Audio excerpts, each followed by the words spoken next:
Do you have questions about Social Security? When to take it? Should I take it at 62, full retirement age, or 70? What's the best strategy as a couple? Well, in this episode, we're going to answer those questions, and by the end of this video, you will gain clarity for your personal retirement plan, and you're going to have action items to secure your retirement. To learn more about securing your retirement and all the different elements you need to know, subscribe to our channel and hit the bell to be notified when we post a video every Monday. We have helped hundreds of our clients gain clarity and get on the path to a comfortable and happy retirement. Now it's your turn. Let's dive in. Welcome, everyone, to our April 2022 wind down. It's amazing we're sitting here in April, but we love this episode. We get to bring Morgan on. We get to have some wine or some champagne, and we get to talk about fun things. Like today, we're going to talk about Social Security. Isn't that fun? You excited? I'm excited, stoked. So excited. So when we talk about Social Security, we do that on wind down day. So we can have a little bit of wine while we talk about Social Security. So Morgan, can you tell us about what we're drinking? Sure. We are drinking rosé from France's Loire Valley. So I have not even tasted it yet. Anybody? I have. It's very good. Yeah, Rosé? I think it's pretty good. I think rosé's just become something that's like popular these days. I don't know. And I don't think you should talk about Social Security while you're not drinking rosé. Yeah. I think you have to have it. Well, Social Security is a big topic. We get it all the time. You don't retire today without thinking about Social Security. And if you're younger, you might think, well, will I ever have Social Security? We're not going to have that conversation today. But we do have, I guess, three major questions that we're going to kind of go through. In the format we've been doing when we do our wind down with Morgan here, Morgan kind of walks us through the questions and then brings them up, and we kind of go through everything. So Morgan, can you give us our three major questions, and then we'll get right into number one? Sure. So our first question is, how do I find out what my Social Security benefits will be, or how will they look? And then the second question is, how is Social Security taxed? And then finally, the big question, when should I take Social Security? Very good. So let's go ahead and knock out number one. I think Merce is going to take it. All right. How do I find out what my Social Security benefits will be?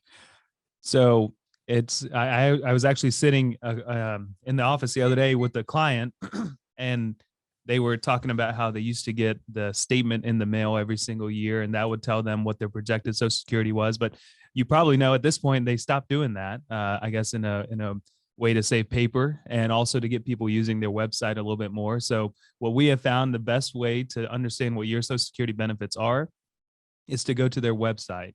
It's SSA, which stands for Social Security Administration.gov, G-O-V.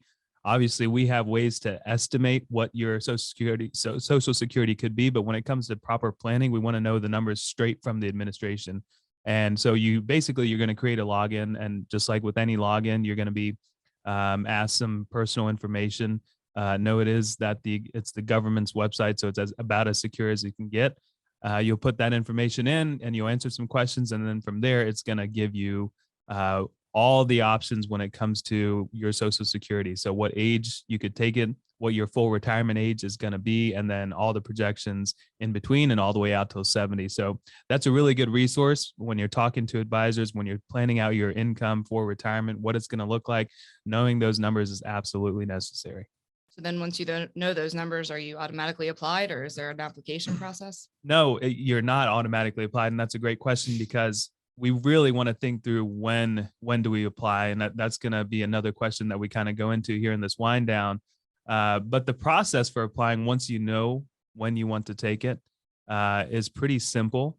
If you've already set up that login at ssa.gov, you can actually do an online application. I think that's going to be the smoothest way. Obviously, if you like to be talking to people, you can call the 800 number for Social Security.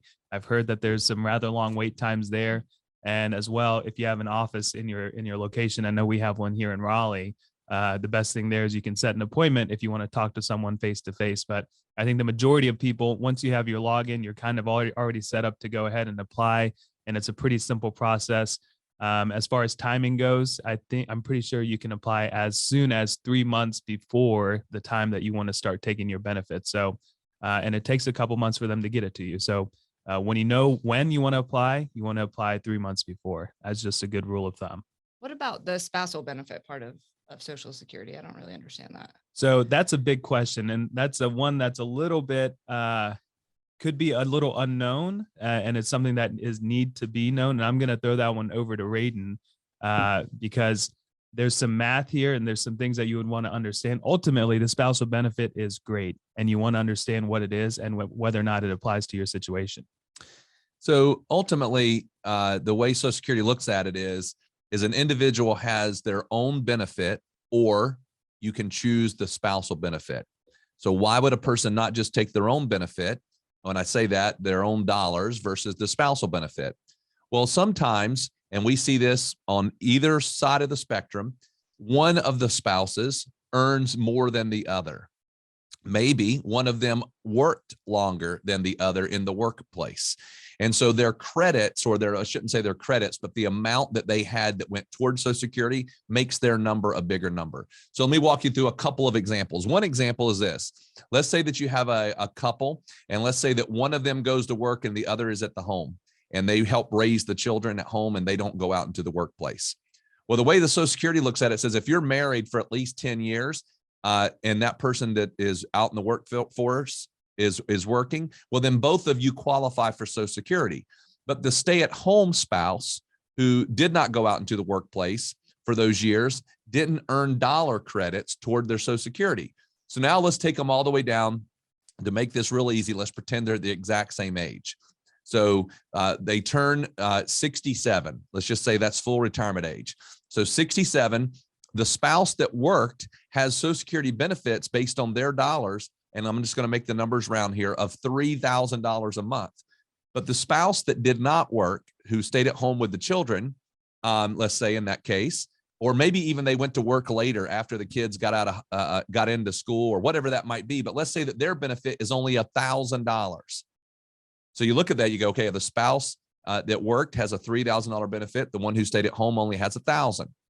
Well, the way the Social Security Administration works is they say you either get your personal benefit or half of the higher number, the spousal benefit. So in this case, instead of that one who stayed at home and maybe didn't work as many years, instead of them getting 1,000, they get 1,500 of that benefit. So half of the other spouse. Now, again, Merce talked about the weird math here. If they're not the same age, then we just have to make sure that we look at the numbers a little bit different. So I'll give you a quick example. Let's say that the one who went to work and has the higher number, let's say that they are 2 years older than the other one. Okay. So now you get down the road and the one who's 67 files for their $3,000, but the other one's only 65. If they apply early, the spouse who didn't go to work, and let's say that their spousal benefit again is $1,000, they could take not their spousal benefit, but their individual's 1,000, but they go, no, I want to opt in for the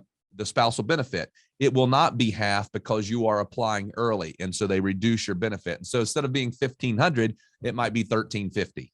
Okay. Or some number like that. Here is the thing I want you to take away from this.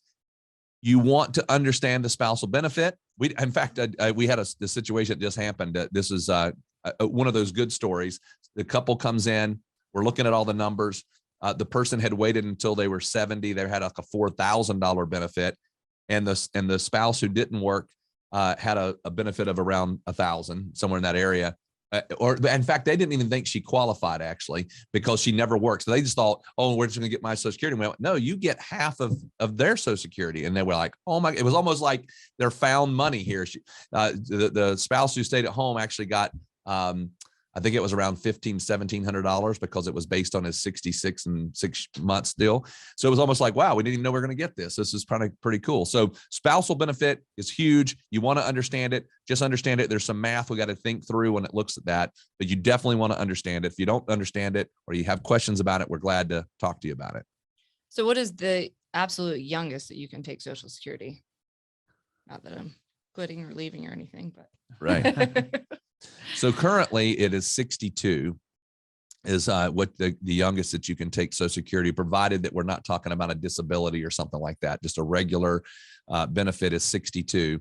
Obviously, it's going to be reduced. So when you look at the numbers that what Merce talked about, when you go to the SSA.gov, they're going to have what's called FRA, or full retirement age. And for somebody retiring today, That's about 66 and a half, 66.7. So if you look at that, that's going to be your FRA. So if you want to take benefits at 65, 63, 62, you're going to see that reduced in that number. Now, you can wait as late as 70 and continue to get step ups in your benefit.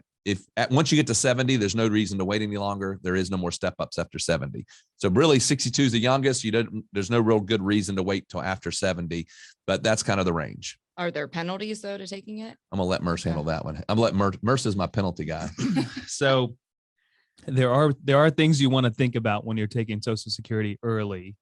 And early basically means before full retirement age. So for some of you, it may be 67, for some 66 and a half, but it's all based off of full retirement age. So any dates, any time before full retirement age is considered early. So if you decide to take it at 62, what you need to be aware of is that there is a little bit of a penalty there, in the sense of they're going to compare. What the Social Security Administration wants to know is, hey, are you taking this early because you actually need the money, or are you just taking it to take it, but you already have a nice income coming in? If you already have a nice income coming in, somewhere in the realm of around $20,000 a year, then there is going to be a penalty on the dollars that you get. There's a specific formula to that, but essentially what you want to be thinking through is that if you are planning on taking it before full retirement age, have a good idea as to what your income is going to be. If you're going to be working part-time, or if you're not going to be working at all, or you're going to be making a full salary, if it's going to be above somewhere in the realm of $20,000 a year that you're earning outside of Social Security, there will be penalties involved. So you just want to consider that, because it's going to reduce your overall benefit. Not to say that it doesn't make sense. You just want to think through it as much as you can. Gotcha. All right. So our second question here, how is Social Security taxed? Yeah, this is a subject that obviously is a sore spot for many people, because people feel like, hey, I paid into this Social Security deal. Why am I being taxed on it? And that's a topic for another day. So right now, we're not going to talk about why or the politics of it. We're just going to talk about how it works. Okay. So the way it works, and we're going to talk about two different scenarios. Let's just go through the married filing jointly. So you're married and you file jointly on your tax return. Basically, if you have less than 32,000 of income, you don't pay any taxes on Social Security. Well, that's very rare that somebody is a married couple is going to make less than $32,000 a year. So this idea of not being taxed is probably void. So, or just not going to be the case. So here's the numbers. If you make between 32,000 and 44,000 of adjusted gross income, then up to 50% of your Social Security is taxable. So if I make $3,000 a month, $1,500 of it would go on my tax return, and I had to pay tax on the $1,500. That's where I'm at on that. Now, if I make more than $44,000 in taxable or adjusted gross income, then I'm going to have 85% of my Social Security be taxed. So I got $1,000 coming in, $850 a month will be taxed. So it's considerable. We have to think about it. I'm going to give you the single numbers. The single numbers, instead of starting at 32, start at 25. It's 25 to 34. And then anything above 34 is 85%. So what's the end result? What I want you to take away from this. The takeaway is this. If you are taking Social Security, don't think that it's tax-free. It's not tax-free. And you want to make sure that you run an analysis and make sure that you're working with an advisor, a CPA, whoever it might be, that helps you think through all that. Because there's even other issues that we don't have time to go into today, like how does your Medicare premiums are going to be affected by your income. So all of that gets figured into this. So it's just something you really want to think through. Make sure you're working with somebody who has not only the investment side, but the tax side figured out. So ultimately, you're going to get taxed. And then the big question, when should I take Social Security? So I'll start this one off. If you go to Google, the answer is always going to be wait till age 70. And, we disagree with that. And the whole reason is because Google or any article, they're talking to a large number of people, thousands of people. And if you think about it, is it possible that they can give one answer that is the right answer for thousands and thousands of people? No, but it's a generic assumption that obviously, if you wait till 70, if you know anything about Social Security, the longer you wait, the more your benefit grows. And so that simple answer, yeah, wait till 70. But a lot of people can't wait until 70, or it doesn't make sense financially to wait until 70. So the way that we approach it is all based off of our retirement financial plan, because we believe every family is different, every situation is different. So we want to analyze everyone individually. So what we take into account there is, okay, what is Social Security potentially going to be at the various ages? What other incomes do we have? We just talked about how Social Security can be taxed, how you can be penalized. We want to be evaluating that. What assets do we have to work with? And at the end of the day, what we're trying to solve for is not the question of how much can I get from Social Security, because that answer is always wait till 70, but also you have to live until 90. All right. So the question that we're trying to answer is, first of all, if I'm not taking Social Security, where am I getting my income from? Typically, that answer is I'm drawing down my own assets. So I'm potentially reducing the benefit to my heirs by delaying Social Security. That's number one. And then number two is, depending on where I start my Social Security, what impact does that have on what's left over for my beneficiaries? Or what impact, how does it save my own assets? How does it preserve my own assets? Think about it. You've been paying into Social Security for nearly, the majority of your working career, all of your working career, and you want to optimize that as best as you can while you are living, and, preserve the assets that you've saved. If there's anything left over to go to the next generation, you want to be the most efficient about that. So long story short, we take it from an individual perspective. It's not always wait till 70. Sometimes it is take it at 62. Sometimes it's take it at full retirement age or somewhere in between. I had a conversation just the other day over a Zoom meeting, and it made sense for that person to take it right at 65. That is not her full retirement age, but 65 made the most sense based off of her situation and her assets. So everything is, very, very subjective. And that's why we work together through that whole scenario. Well, Merce, I think you answered that beautifully. Morgan, you asked questions exceptionally. And so it was a great way for us to think through this idea. By the way, if you've listened to this and you went, oh my goodness, you said so many ages, you said so many numbers, what in the world is going on? And how do I figure this out? Go to our website, pomwealth.net. Go to the blog page. When you go to the blog page, you're going to see an article written on this very topic. And then I have all those numbers, all the different numbers that we talked about right there. It might be a good resource for you just to print that out and say, this is what I'm going to use as my guide. And the website, all that will be there. The link will get you to the website. All that'll be right there in that particular place.